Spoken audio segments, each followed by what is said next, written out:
Little electric cars do not need to be unlovely, charmless transportation devices. No, they can be as cute and as endearing as this, the brand new Honda E. Before we get started, have you subscribed to the CarGurus YouTube channel yet? Go on, tap that subscribe button. And look at its face, isn't it sweet? The E is Honda's first mass-market electric car, and it's very much a city car. That's why we're shooting it in town today. The thing is tiny, there's not much space inside, and the range is very limited. It also doesn't come cheap. The E starts at £26,160, but for this more powerful advanced variant, you'll pay £28,660, and that's after the government grant for EVs, which is worth £3,500. Honda is betting that the E's cute styling and very cool cabin, which we'll come on to in a moment, will make this car an object of desire, rather than merely a way of getting around town. Its battery has a capacity of 35.5 kilowatt hours. That gives it an official range of up to 137 miles. Of course, in the real world, you'll get somewhat less than that. Maybe 100, 110 miles is realistic. That's fine for knocking about town, absolutely fine in fact. But if you're intending to go further, you're really going to have to plan ahead. The basic model has a 134 brake horsepower motor, but this is the Advance with the 152 brake horsepower motor. Now that sounds like a lot in such a tiny car, but being electric, this thing is heavy. In fact, it weighs more than 1,500 kilograms. Honda says you'll get an 80% charge on a rapid charger in just 30 minutes. Honda's home charging point, meanwhile, will give a full charge in 4 hours. The motor drives the rear axle, one advantage of which is that the front wheels have lots of steering angle, making the E very manoeuvrable in town. A 50-50 weight distribution and the very low centre of gravity should make the Honda fun to drive. One of the E's real selling points is its cabin. They want you to feel like you're sitting in a trendy apartment somewhere. It's designed to look and feel like a lounge, and it is very cool in here. Surprisingly spacious, at least up front. In the back, there isn't quite enough room for me to sit comfortably behind me, but shorter people will be absolutely fine. Most of the materials are pretty good, the quality feels decent. This is not real wood, but it looks pretty convincing. What you can't miss is that you've got screens across the full width of the dashboard. The screen on the far left and the far right, they're there to replace the door mirrors. If you look outside, there actually aren't any physical door mirrors. Instead, there are little cameras poking out that look rearwards and display their image on these screens. Now that's because conventional door mirrors, they create drag, particularly when you're driving at motorway speeds, and in an electric car, that's the enemy. In total, there are 5 digital displays across the dash. The outermost screens replace door mirrors, while the one directly in front of the driver displays vehicle speed, state of charge and drive mode. The central screen measures 12 inches across. This is where you'll find all the usual navigation and entertainment functions.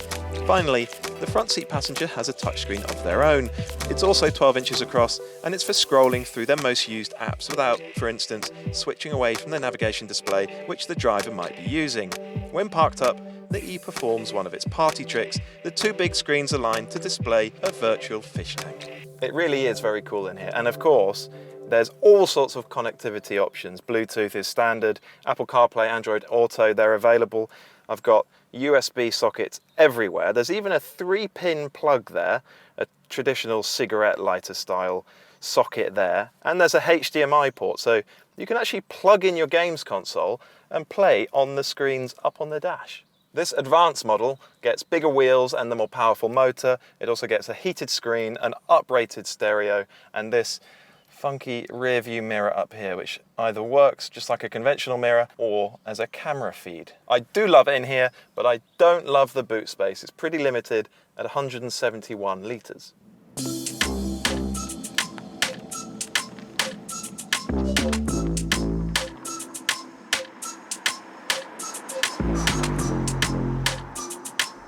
It's in built up areas like this where Honda E's will live. This is where they're at home. And when you're driving around town, the car's slightly mean range, it's not going to bother you too much. It's on wider, more open roads, longer journeys that the range becomes a problem. And I've driven it on some of those roads. I've clearly driven it in town. And I think this is a very cool little thing. When you're driving around town, you really appreciate this car's maneuverability because of that very tight turning circle. Remember how much the wheels can turn, the front wheels? You really appreciate that when you're just trying to spin round in a tight space. This car can do it, most cars cannot. You've got really good visibility. The car feels compact because it is, so it's even easier to drive around town. And of course, as is the way with electric cars, once you get into them, you just turn one pedal driving mode on and you tend to leave it there. These paddles on the steering wheel, they allow me to choose exactly how much energy regeneration I have when I lift off the throttle, so I can have none at all or quite a lot. And what you find is that you just turn it up all the way so that when you lift off the accelerator pedal, the car slows down quite dramatically, and if you get it right, you actually never use the brake pedal at all. These screens in place of the door mirrors, they take a little bit of getting used to. I suspect that once you spent more than a day or two at the wheel of this car, it becomes second nature. But initially, it's difficult to trust them. You find yourself checking over your shoulder much more often, and I suppose that's not actually a bad thing. Electric cars often feel much faster than their on-paper figures suggest. This more powerful E will reach 62 miles per hour in 8.3 seconds.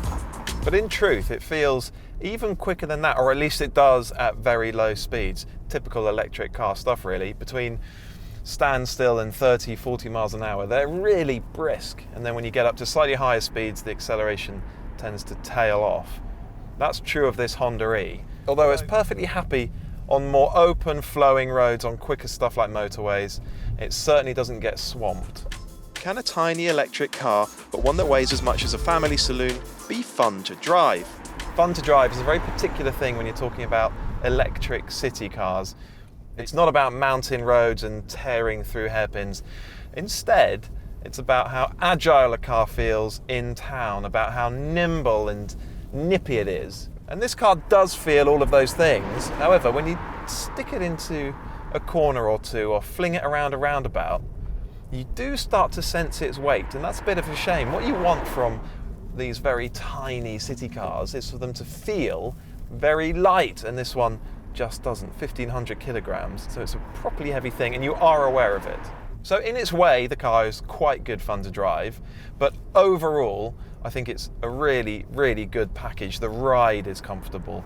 It feels refined and grown up, so it doesn't feel like a tinny little city car. Yeah, it's an impressive little car, this E.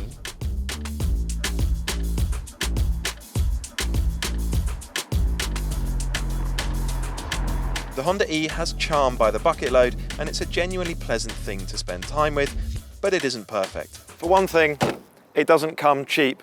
At close to £29,000, this E Advance is pretty pricey. It's also fairly limited compared to certain rivals in terms of range. But if you want an electric city car and you care about great design and you care about the finer points of the way a car drives and you care as well about connectivity, the Honda E could well be the car for you. Thank you very much for watching. Please remember to subscribe to the CarGurus YouTube channel if you haven't already. And remember as well to head to cargurus.co.uk where you'll find a great deal on your next used car from a top-rated dealer.